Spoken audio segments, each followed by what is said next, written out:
성도 여러분 안녕하십니까? 오늘도 아침 예배에 찾아오신 모든 성도님들을 진심으로 환영합니다. 요즘같이 바쁜 현대인들은 일에 쫓기면서 삶을 살아갑니다. 일에 쫓기면서 어떻게 신앙이 성장할 수 있을까요?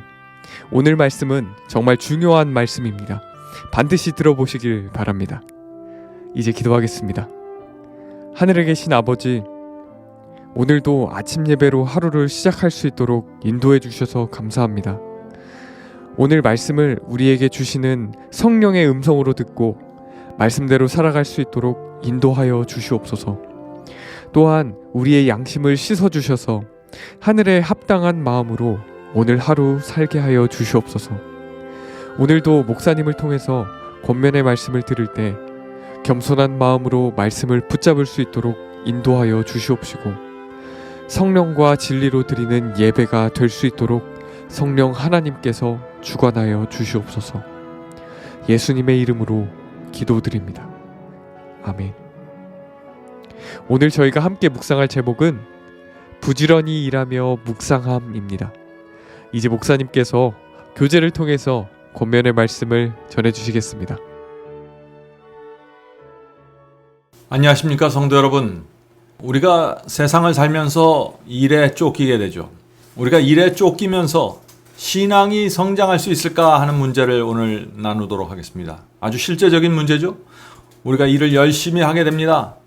그런데 그 시간이 바쁜 상황 속에서 하나님의 구원이 우리 속에서 이루어질 수 있을까 하는 문제입니다. 오늘 말씀 묵상은 제가 몇 해 전에 사탄의 연설문이라는 설교에서 자세히 다루었던 내용입니다. 우리가 신앙을 하다 보면은 세상과 격리된 상태로 살고 싶다는 소망, 이루어질 수 없는 희망을 갖게 됩니다. 왜 그럴까요? 왜냐면은 회사 다니고 일을 바쁘게 하면서 참 신앙을 하기 어렵다라는 것을 느끼게 되기 때문이죠. 그러나 성경은 이 세상에서 우리가 승리하라고 말하고 있는 것입니다. 성도 여러분, 어떻게 우리가 이 바쁜 세상에서 승리하는 신앙을 가질 수 있을까요? 회사 다니고 일을 하면서 동시에 신앙이 성장할 수 있는 방법이 있을까요? 자, 오늘 이 문제를 묵상하는 것입니다. 본문 성경절 로마서 12장 11절입니다. 부지런하여 게으르지 말고 열심을 품고 주를 섬기라. 자, 성도 여러분, 우리는 게으르지 말아야 합니다. 부지런해야 합니다. 그런데 부지런하게 일하다가 주님을 섬기는 그 충성스러운 신앙을 잃어버리는 사람들이 참 많이 있다는 것입니다. 그것이 우리의 현실입니다. 성도 여러분 아십니까? 사탄이 원하는 것이 바로 그것입니다. 사탄은 이 세상을 정말 힘들게 만들어 놓았습니다. 시간을 쪼개서 공부해야만 겨우 따라갈 수 있게 만들어 놓았습니다. 정신없이 일을 해야만 겨우 경쟁해서 살아남을 수 있게 된 것입니다. 이런 세상에 살면서 어떻게 신앙과 영성을 유지할 수 있을까요? 이 질문은 오늘날 그리스도인들이 반드시 대답해야 될 질문입니다. 자, 본문 읽겠습니다. 세상 일에 몰두하여 영적 진보에 꼭 필요한 헌신을 주님께 바치지 못하는 이가 많이 있다. 그들은 두뇌와 뼈와 근육을 최대한 혹사시키며 하나님을 잊어버리게 하는 짐을 스스로 늘려나간다. 성도 여러분, 이것이 오늘날 많은 그리스도인들이 하는 고민이죠. 세상 일을 몰두하다가 하나님을 잊어버리는 것입니다. 자, 우리가 이 문제를 어떻게 해결할 수 있을까요? 바울은 이렇게 솔루션을 제시합니다. 이 말씀은 반드시 우리 마음에 새겨야 될 말씀입니다.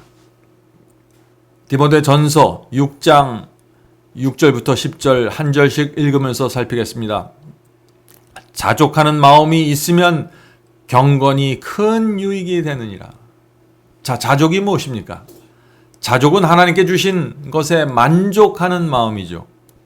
그래서 자족하는 마음이 있으면 하나님께서 내게 무엇을 주든지 얼마나 주든지 감사하게 되는 것입니다. 자족하는 마음으로 살아가면은 그래서 세속에 빠지지 않고 경건에 큰 유익이 있다고 바울은 말하는 것입니다. 자, 계속해서 성경 말씀 읽죠. 우리가 세상에 아무것도 가지고 온 것이 없음에 또한 아무것도 가지고 가지 못하리니 우리가 먹을 것과 입을 것이 있은즉 족한 줄로 알 것이니라. 먹을 것과 입을 것이 있으면 만족하는 신앙, 그것이 자족하는 신앙입니다. 자족하는 신앙은 세상 일을 성실하게 하지만 세상에 빠져서 살지 않게 되는 것입니다. 왜 그럴까요? 왜냐하면 주께서 주신 것에 만족하기 때문이죠. 그래서 자족하는 성도들은 이런 기도를 드리게 되는 것입니다. 주여, 제가 태어날 때 빈손으로 왔던 것처럼 이 세상을 떠날 때도 빈손으로 가겠습니다. 저는 주께서 주시는 것으로 만족하면서 살겠습니다.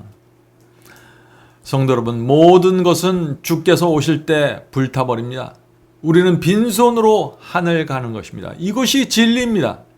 이 진리가 우리 마음속에 깊이 새겨져야만 자족하는 신앙으로 들어갈 수 있고, 그런 신앙을 가져야만 경건히 성장하게 된다 하는 것입니다.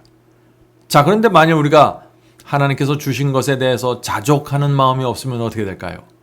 그때 우리는 사탄의 소굴에 들어가게 됩니다. 세상 일을 하다가 욕심에 끌려서 무서운 죄에 빠지게 되는 것입니다. 자, 바울의 말씀을 계속 읽어보죠.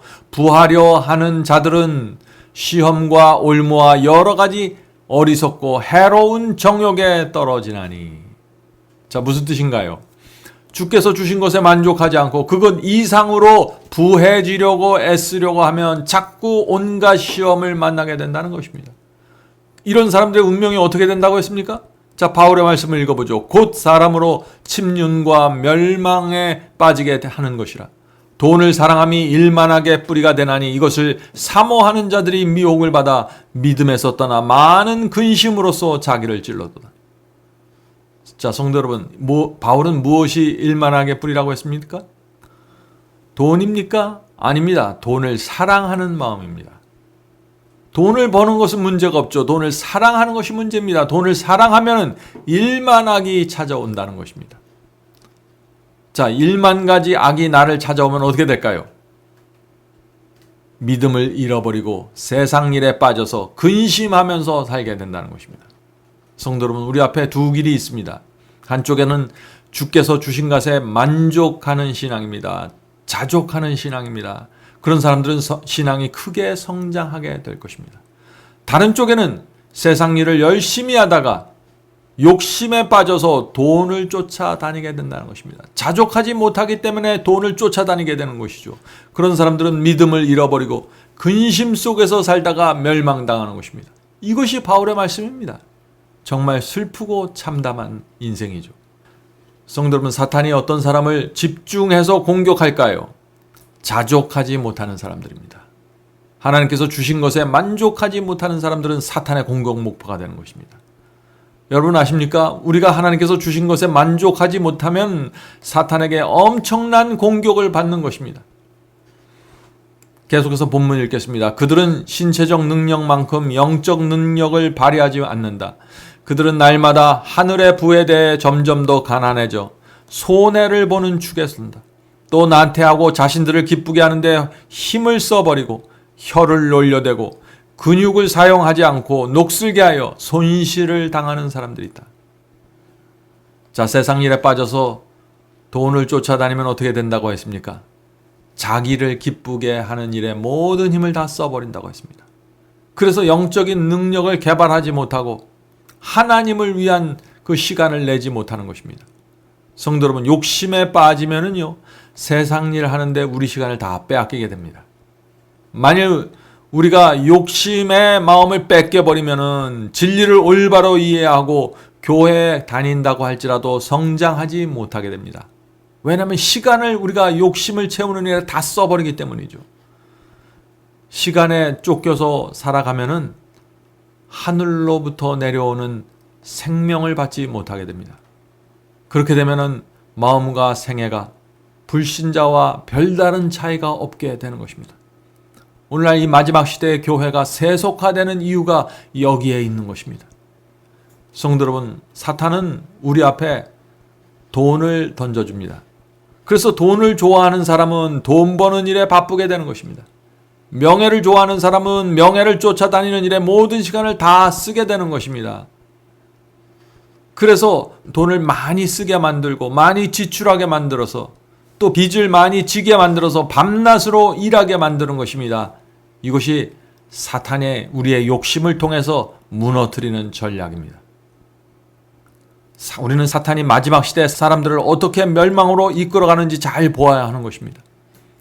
오늘 학교 교육은 무엇을 가리키나요? 행복은 물질에서 온다고 믿게 만들었습니다. 그래서 아이들이 학교를 졸업하면은 누구나 돈을 위해서 공부하게 되고 돈 버는 것을 인생의 목표로 삼게 되는 것입니다. 그래서 하루에 10시간 이상 일하고 일주일에 7일 이상 일해도 시간이 부족하다고 느끼게 만드는 것입니다. 정신없이 만드는 것입니다.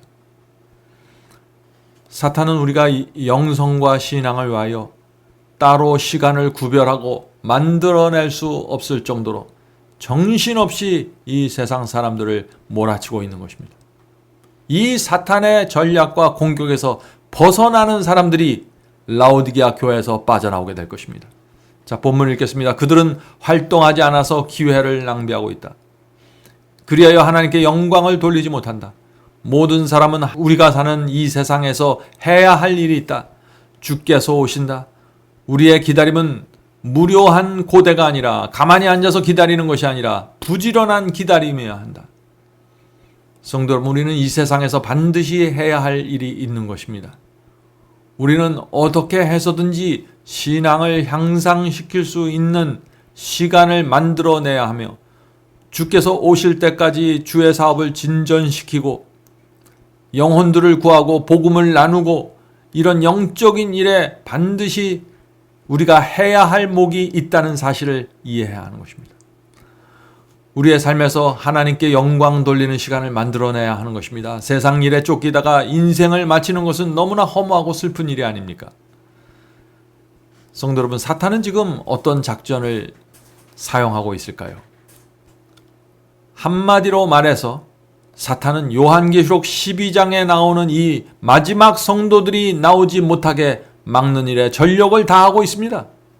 이 이야기는 정말 중요한 말씀입니다. 사탄은 요한계시록 12장 17절에 나오는 그 하나님의 백성을 무슨 수를 써서라도 막기 원하는 것입니다. 왜냐하면 그들이 마지막 시대에 나타나면 하나님이 승리하기 때문입니다. 자, 요한계시록 12장 17절 마지막 시대에 나타나는 하나님의 백성을 살펴보죠. 요한계시록 12장 17절입니다. 용이 사탄입니다. 용이 여자에게 분노하여 돌아가서 그 여자의 남은 자손, 사탄은 그 여자의 남은 자손에 분노하는 것입니다. 그 여자의 남은 자손 곧 하나님의 계명을 지키며 예수의 증거를 가진 자들로 더불어 싸우려고 바다 모래 위에 섰더라. 성도 여러분, 사탄의 타겟이 누구입니까? 하나님의 말씀과 계명에 충성하는 여자의 남은 자손입니다. 이들이 사탄의 공격 목표입니다. 그러므로 저와 여러분은 이 시대의 성도들은 반드시 여자의 남은 자손이 되어야 하는 것입니다. 왜냐하면 그들이 마지막 시대에 용을 대적해서 하나님 편에 서서 싸우는 하나님의 백성이기 때문입니다. 그래서 사도 요한은 여자의 남은 자손은 하나님의 계명을 지키고 예수 증거를 갖고 있다고 말하는 것입니다. 우리는 이 마지막 시대 하나님께서 용을 대적하는 데 사용하시는 그 백성으로 되어야 하고 살아가야 하는 것입니다. 성도 여러분, 사탄은요, 오늘날 사람들이 때를 지어서 교회에 몰려와도 걱정하지 않습니다. 왜냐하면 대부분의 교회와 사람들이 이미 돈과 세속으로 인하여 복음의 능력을 잃어버렸기 때문입니다. 복음의 능력이 없는 사람들이 아무리 교회에 많이 있어도 사탄은 걱정하지 않는 것입니다. 사탄은 사람들의 기도를 지금 막을 필요가 없게 되었습니다. 왜 그럴까요? 왜냐하면 지금 대부분의 사람들의 기도가 물질과 복에 매달리는 어리석은 욕으로 채워져 있기 때문이죠. 대부분의 사람들은 누가 여자의 남은 자손인지도 모르고 관심도 없습니다. 여자의 남은 자손에 대한 부담과 사명도 느끼지 못하고 있습니다.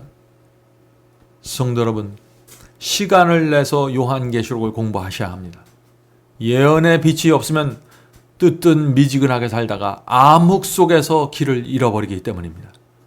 본문을 읽겠습니다. 우리는 개인적인 경건을 개발하는데 시간 바치기를 소홀히 하면서 우리의 시간을 전적으로 기도하고 묵상하는데 바치지도 않으며 하늘을 얻기 위하여 요구되는 만큼 독려하고 재촉하여 일하지도 않는다. 묵상과 부지런히 일하는 모습이 조화되어야 한다. 일하지 않고 먹을 수 없죠? 우리는 일해야 합니다. 우리는 직장에서 성실해야 하고, 그러나 가정에서는 성경 말씀의 시간을 내야 하는 것입니다. 돈 버는 일에 모든 정력을 쏟아 부으면 어떻게 됩니까? 성경을 공부할 수 있는 에너지가 다 빠져버리게 되는 것입니다. 우리는 그렇게 살다가 인생을 마칠 수 없는 것입니다. 그런 삶이 바로 사탄이 원하는 삶입니다. 가족의 행복과 그 풍요로움을 유지하기 위해서는 내가 계속해서 돈을 벌어야 된다. 지금보다 더 많이 일을 해야 된다. 이런 생각들 내려놓아야 하는 것입니다. 직장에서 힘들게 일하는 아내들이 피곤해 지쳐서 가정에 돌아오면 우리 아내들이 가정에서 남편과 아이들을 위해서 정성 어린 식사를 마련하고 환한 미소를 가족들에게 줄 여력이 없게 되는 것입니다. 그래서 이 시대를 살아가는 아내들의 입에서 자꾸 짜증과 투정이 새어나오게 되는 것입니다. 만사가 귀찮게 느껴지는 것입니다. 그렇게 되면 가정에서 조그만 일로 싸움이 생길 것이고 어두운 먹구름이 드리우게 될 것입니다. 이것이 마지막 시대에 이혼하는 부부들이 크게 늘어나는 이유가 아닙니까? 사탄이 아내와 남편을 직장으로 일로 몰아놓고 정신 차리지 못하게 만드는 것입니다. 일에서 빠져나오지 못하게 만드는 것입니다. 현대인들은 많은 스트레스를 받으면서 일하고 있습니다. 그래서 집에 돌아오면 마음과 몸이 지쳐서 아무 생각 없이 텔레비전 앞에서 시간을 보내게 되는 것입니다. 우리가 그런 모습으로 살면은 사탄이 승리하는 것입니다. 왜냐하면 그런 삶에서는 하나님의 충성스러운 성도가 나타나기 정말 어렵기 때문이죠. 시간에 쫓기고 심신이 지치면 성경을 읽을 시간도 없고 말씀을 묵상할 여유도 없고 양심에 속삭이는 성령의 음성을 귀를 기울이지 못하게 됩니다. 성도 여러분, 그러므로 우리는 어떻게 해서든지 세상 일 하는 시간을 줄여야 합니다. 그리고 빚과 부채를 줄여야 하는 것입니다. 최소한으로 줄여야 하는 것입니다. 그래야만 우리가 일하는 시간을 줄일 수 있는 것이죠. 돈과 욕심에서 풀려나게 되고 영성 있는 그리스도인으로 성장할 수 있는 것입니다. 이 문제를 위해서 진지하게 여러분이 기도해 보아야 하는 것입니다. 하나님께서 말씀하셨듯이 우리는 부지런하여 게으르지 말고 열심을 품고 주를 섬겨야 합니다. 세속적인 활동 때문에 주님을 섬기는 일을 소홀히 해서는 안 됩니다. 그리스도의 복음을 전파하기 위하여 해야 할 일을 성취하려면 영혼은 하나님의 풍성한 은혜가 필요하며 육체는 신체 활동을 필요로 한다. 부모들이 자녀들에게 가르쳐야 하는 바는 주께서 우리가 게으른 자들이 아니라 당신의 포도원에서 열심히 일하는 일꾼이 되기를 원하신다는 점입니다. 성도 여러분, 사탄의 목표가 무엇입니까? 우리의 마음을 항상 바쁘게 만드는 것입니다. 우리를 항상 바쁘게 말아서 주님의 포도원 안에서 일할 수 있는 시간을 없애버리는 것입니다. 진리를 연구하는 시간을 없애버리는 것입니다. 사소한 일, 불필요한 일로 우리의 마음과 생활이 바쁘게 만드는 것이 사탄의 목적입니다. 헛된 것에 우리가 시간을 빼앗기고 마음을 빼앗길수록 하나님과 함께하는 시간이 그만큼 줄어들게 되기 때문입니다. 마지막 본문 읽겠습니다. 우리는 인류를 위한 위대한 사업에서 자신의 역할을 다해야 한다. 기도하고 성경을 연구하는 일에 시간을 바친다면 영혼의 등불은 방치되지 않을 것이다. 할당된 일은 완수되고 영혼의 등불은 계속 손질되어 불타오를 것이다. 성도 여러분, 우리의 시간을 잘 활용해야만 시편의 말씀이 우리에게 이루어질 것입니다. 자, 시편 말씀 읽겠습니다. 시편 18편 28절입니다. 주께서 나의 등불을 켜시며 여호와 내 하나님이 내 흑암을 밝히시리이다. 성도 여러분, 주께서 내 등불을 켜주셔야 합니다. 그래야만 여호와께서 내 흑암을 밝혀주실 수 있는 것입니다. 이런 역사와 기적이 우리에게 일어나려면 시간을 주님께 드려야 하는 것입니다. 시간을 내서 말씀을 읽어야 되고 공부해야 되는 것입니다. 성도 여러분, 모든 죄가 결국 하나의 죄에서 시작된다는 사실을 오늘 말씀 물상을 통해서 깨닫게 되길 바랍니다. 우리는 많은 죄와 싸우기 전에 먼저 하나의 죄를 해결해야 합니다. 그 죄를 해결하면은 우리 인생에 있는 수많은 문제들이 해결될 것입니다. 그러나 그 하나의 죄에 걸려서 넘어져 있으면 우리가 교회에서 봉사하고 선교할지라도 결국에는 내 의의를 쌓고 나를 높이는 데서 끝나게 되는 것입니다. 수많은 죄들이 그 하나의 죄에서 올라오는 것입니다. 도무지 막을 수 없는 것입니다. 자, 그러면 그 하나의 죄가 무엇일까요? 그것은 하나님께서 주신 것에 만족하지 못하는 정신입니다. 자족하지 못하는 정신입니다. 10원을 주시면 10원에 만족하고 1억을 주시면 그것에 만족해야 되는 것입니다. 그래서 가난한 자나 부한 자나 하나님께서 주신 것에 만족하면서 살아야 하는 것입니다. 그런데 하나님께서 주신 것 외에 더 많은 것을 얻으려고 쫓아다니기 시작하면 어떻게 될까요? 그때 사탄의 덫에 걸리게 되는 것입니다. 성도 여러분, 바로 여기에 우리의 신앙과 경건이 달려있는 것입니다. 자족하는 신앙을 배워야 하는 것입니다. 지금 온 세상 사람들이 하나의 긴 열차에 타고 있습니다. 그 열차의 기관사가 누구입니까? 사탄입니다. 사람들은 착각합니다. 이 열차가 언젠가는 내가 원하는 곳으로 데려다 주겠지라는 막연한 생각을 합니다. 그러나 그 열차의 종착역은 멸망입니다. 성도 여러분, 사탄이 끄는 이 열차에서 뛰어내려야 하는 것입니다. 실제적으로 많은 그리스도인들이 이 열차를 계속해서 타고 있으면 위험한데, 이런 식으로 계속 살면 위험한데 라는 사실을 느끼고 알고 있습니다. 그러나 뛰어내리지 못하는 것입니다. 왜 그럴까요? 이 열차에서 뛰어내리면 손해가 오고 내 생활에 위험이 올 수 있다는 사실을 느끼기 때문이죠. 그것을 각오해야만 열차에서 뛰어내릴 수 있는 것입니다. 성도 여러분, 그래서 믿음이 필요한 것입니다. 내가 이 열차에서 뛰어내려도 주께서 내 인생을 책임져 주신다는 믿음이 있어야 하는 것입니다. 진리를 위해서, 말씀에 충성하기 위해서 희생을 감수하면은 주께서 내 인생을 책임져 주실 것이라는 믿음이 있어야 되는 것입니다. 그래야 생활의 규모를 줄일 수 있고 일을 줄여서라도 하나님의 말씀을 연구하고 복음을 전하는 시간을 만들어낼 수 있기 때문입니다. 그 믿음이 없으면 아무런 결정도 하지 못하게 되는 것입니다. 인생의 마지막 날까지 열차에 몸을 싣고 살아가게 될 것입니다. 성령께서 오늘 나눈 이 말씀을 통해서 꼭 필요한 빛을 우리 모두에게 주시길 간절히 바랍니다. 이제 기도하겠습니다. 하늘에 계신 아버지, 이 마지막 시대에 사탄이 우리에게 무엇을 원하는지, 어떤 전략과 작전을 갖고 우리를 미혹하고 덫에 빠뜨리는지 우리가 볼 수 있도록 눈을 열어 주시옵소서. 하늘에 계신 아버지, 바쁜 현대인의 삶에서 빠져나가 한적한 곳에서 한적한 시간을 내어 하나님의 말씀을 연구하고 기도할 수 있는 시간을 허락해 주시옵소서. 그 시간을 만들어내기 위하여 우리가 기도하고 생각하고 계획할 수 있도록 도와주시옵소서. 하늘에 계신 아버지, 저희가 이 세상에 태어난 이유와 목적이 무엇인가요? 그 이유와 목적이 우리 속에서 성취될 수 있도록 저희가 하나님께 적극적으로 협력할 수 있도록 도와주시옵소서. 저희의 빚과 부채를 줄일 수 있도록 길을 열어주시고 일하는 시간을 줄여서 하나님의 말씀을 연구하고 진리가 마음에 새겨질 수 있는 시간을 허락해 주시옵소서. 오늘 기도하는 성도들에게 특별히 함께하여 주셔서 마지막 시대에 우리가 무엇을 준비하며 무엇이 가장 중요한지 우선순위를 놓치지 않도록 도와주시옵소서. 예수님의 이름으로 간절하게 기도드립니다. 아멘.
내 믿음